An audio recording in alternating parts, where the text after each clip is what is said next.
Do you think you're addicted to gambling? Yes. I think I don't think Gamblers Anonymous has ever seen a beast like me. I swear, it's sometimes I watch myself on stream back and I'm like, what the is wrong with you? Because I don't think I could go maybe 48 hours without gambling. Like it is, I'm full on have to gamble all the time.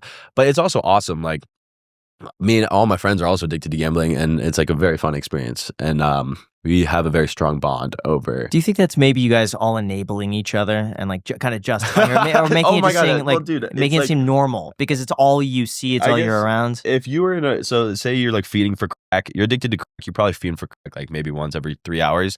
Then you're in a room with 10 crack addicts. Every 10 minutes, somebody's like, we should do some crack. When you're gambling, it's like, yeah, every 10 minutes I'm sitting with my friends and somebody's like, let's go gamble. So it is very enabling, but it's cool. It's not caused any problems thus far. But I seriously can't stop gambling.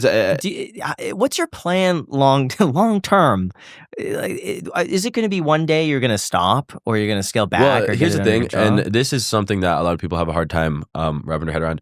Typically, I don't think a week out. Like you guys saw, it was very difficult for me to schedule this podcast because you were like, you want to do this in a month? I was like, I have no idea what I'm going to do in a month. I might be in Dubai in a month. I might, so I think my life is scheduled out in one YouTube video at a time. I'll be doing a YouTube video and I'm like taking a bunch of drugs in order to edit it. This was a while ago, but I remember one time thinking that I was going to die because of the drugs. And I was just sitting there like, just get this YouTube video out and then you can die. Just get this YouTube video out and then you can die.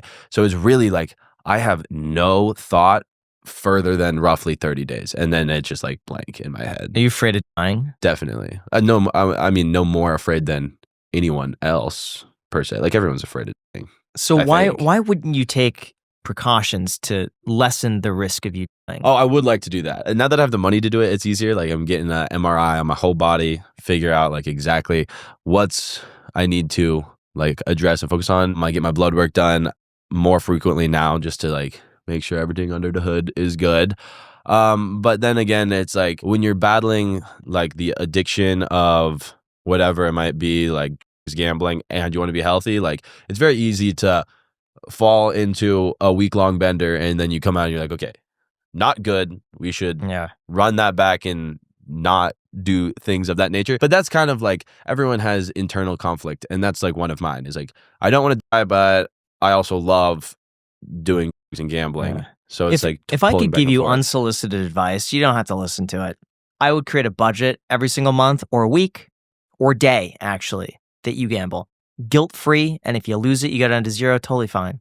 But as long as you create a budget done this before without going over it, there's no self-control. Like once you get in the mind of a gambling addict, like it's literally like I've tried to do that at least 10 times.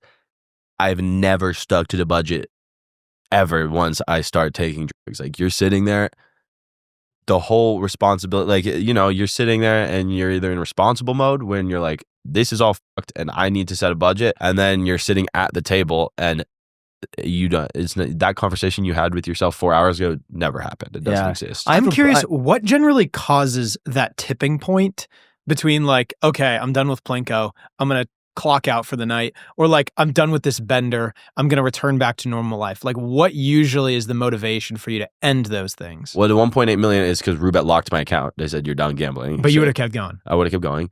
And then like the bender situation is usually predetermined, right? Like you have a vacation. So it's like, I'm going to be here for 7 days. When we were doing the Togi versus Cabo video, the trip was planned for 3 days and we ended up being there for 13 days because every day we just like, hey, let's extend it. Let's extend it. Let's extend it. So usually it's like once your body is like, it can't take anymore. Like at a certain point of doing so many drugs and gambling, like you do get exhausted and you're just like, okay, the ROI is no longer there. I can now, and the drugs very quickly don't hit the same. Like at the first day of Togi vs. Cabo, I'd probably take 3 pills a day. The last day, I was probably taking 100 pills a day. So it's like very quickly, eventually the drugs just stop working and you have to take time off and your brain is just like not working. So it's kind of like the tipping point is not, I don't pick the tipping point. The universe is like, Roobet's like, you're done gambling, or my body's like, you are done doing all of this. And then you're like, all right, and then you return to reality. I have a buddy who has a gambling addiction and I've seen it, and it's fine if you have money coming in, But I've also seen it get to a point where you're starting to like sell stuff just to get enough money to like put it all on one hand. Like sell your car, put that on a hand, but lose it. And then think, okay, what else could I sell?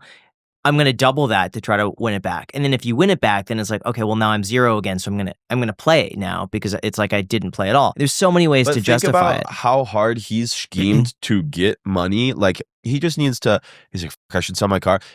Dude, selling your car is such a pain in the fucking ass. If he just used that energy, like being addicted to gambling to a degree forces you to be productive and make something of yourself, or it's like I need the problem more money is to gamble. It's never ending. It's like you can't out success the gambling because eventually you'll keep losing. Well, because I've seen him up a lot of money, but he's justified a way to spend it back. Like let's just say he's up $100,000.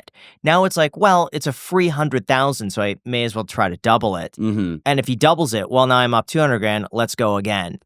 And then you lose it all. Those experiences for me are very exciting. I'm not unhappy by any means because I'm addicted to gambling. 5 months ago, I tried to put my car on the baccarat table and they wouldn't let me. But it's just funny. Like it's such an incredible experience and memories because it's crazy. Doing the crazy shit is what makes life so special. The hard part is that I think you're young enough where it doesn't matter. You're rewarded for it because if it's on camera, you'll get more followers, more money.